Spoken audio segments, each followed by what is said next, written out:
and the witness would have been willing, the whistleblower would have been willing to do it, didn't want to, he doesn't want to. But as a duty, Yeah, and that's the thing. As a feeling of real duty, beyond what I think people understand.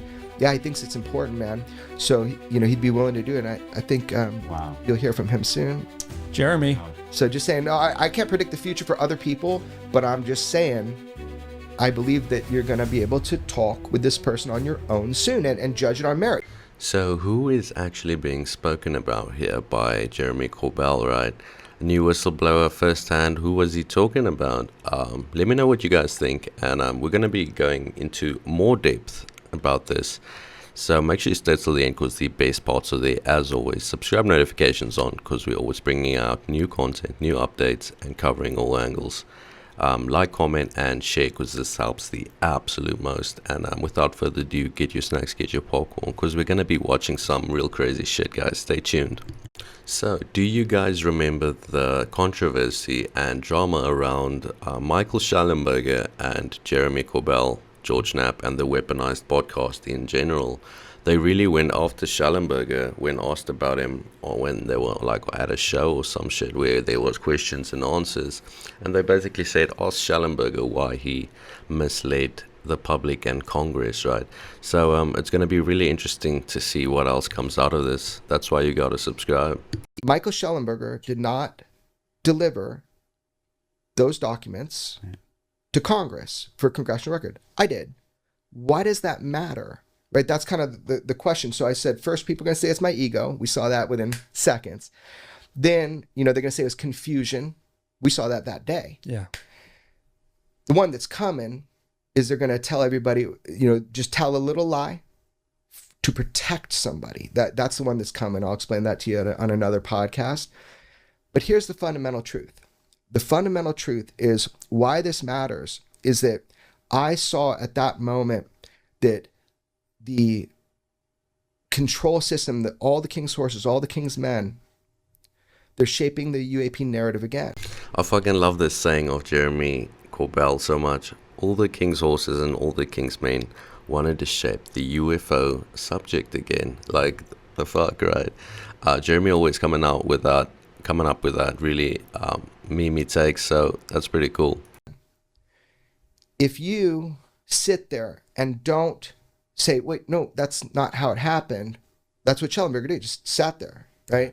Then all of a sudden you're going along with that egregious, it was like a very bizarre, she's boasting about these documents, right? But just not getting the basics right that she knows is a lie. I realized at that point, I can't trust them. They're bought. They're bought. If they don't tell it like it is in this field, and you get a whistleblower saying, I'm going to protect you, right? Yeah. Then you've got a real problem moving forward, because then how can you tell somebody you're trustworthy? Right. The one superpower I have is somebody telling me not to say something, I don't say it. So that was like a very bizarre Twilight Zone, because I thought it was like a clerical error, just so simple. Somebody made a mistake. It wasn't. It wasn't a mistake. It is undeniably not a mistake. So why did they do that? I don't care what I think. Those are the facts.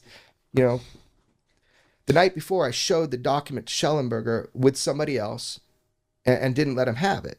And he had not seen the 11 pages. Yeah. No. So he was conveyed a bunch of stuff for his article to write, which was great, right? But no, the actual document, that was something that was intentionally not given, because we had set up for months that it would be reviewed and processed and it would go this way. So the actual physical thing, that was important. That was important because chain of custody. It is chain of custody. Yeah. It is chain of custody. But also it's just about who you can trust to be honest, and to why would you change a small thing? Well, maybe what you're doing is you're positioning people. Later, brother, you leaving? Yeah. Take it, boys. Later, buddy. Maybe what you're doing is you're positioning people to be ordained to be the people that whistleblowers go to, right? But if you can't trust somebody, then to tell it like it is and to protect your name, and that's what really rubbed me. We lost there Nancy Mace, right? what was behind this hearing, in my opinion, was that they were trying to collect information and data and find out what people had, and they want to run it their way and shape it their own way. That's the problem. You don't sense any other higher influence on them or anything. You think it's... No, I do. Yeah, okay, yeah. Rep Burchett said it. Yeah. He was told not to say my name. They were told to erase me. He was told he said the... So that's pretty significant, right? Was Tim Burchett told to erase Jeremy? It really seems like some force, whether deep state or some government, office, wants to be the one narrating how this discloses and keep it under control, and they don't want uncertainties or unpredictabilities from people like Jeremy, who can't be bought or can't be controlled, right? Independent journalism. So it's really interesting to see how this is turning out. Suits, which means one thing, right? No, they were intelligence folks that were there, that I was a security issue, and that's the light way of saying it. And he broke from the fold and grabbed, the second he had that fucking mic, he said the truth. He goes, thank me for bringing the documents and the whistleblowers, right? Yep. Props to Burchett. Oh yeah, he just went against the grain. And look, if some spooks came to me and said, that motherfucker's a security issue, don't say his fucking name, like maybe I'd be like, okay, you make a good case. Burchett didn't give a fuck. Wow. Because he knew, because I was texting the whole time, him and Luna. I was like, why? I was just asking, why'd they lie? That's such a stupid thing to lie about.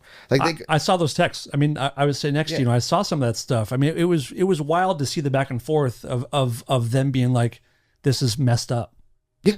Oh, dude, they were told, they went up like each, Burchett went up twice and Luna went up one time to the dais. Like, fuck, like get a lip reader. I mean, they were like, this has been months in the planning, that this, chain of custody, we met the individual eye to eye. Like, why this? Why would you lie about this? The only thing I can think is the positioning of people that you're supposed to trust. And goddamn, that's dangerous as fuck now. If you're supposed to be about truth and transparency, and you're fighting for, the people that don't have voices, and you got this big... So basically, is this a method of seeing who you can control? They throw in this little detail that's not true or whatever, right? And see if these people will say it and, listen to orders. And it's really interesting to see how covertly people are like using this, right? But can't wait till the next hearing. Where's David Crush? Does anybody know? Persona, that's what you're supposed to do, and both of them have got that persona. Then man, you better cross your T's and dot your I's, and mind your P's and Q's, if you want to use that. I mean, you know what I mean? So yeah. I don't know, man. It was really disheartening to me, and I saw it as I still see it as very dangerous to incoming whistleblowers.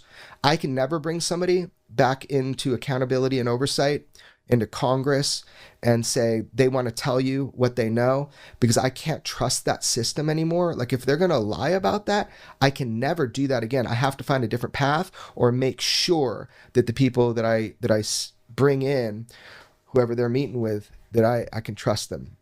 So before we proceed to the next and last clip, I want you to keep this in mind, especially before we do so.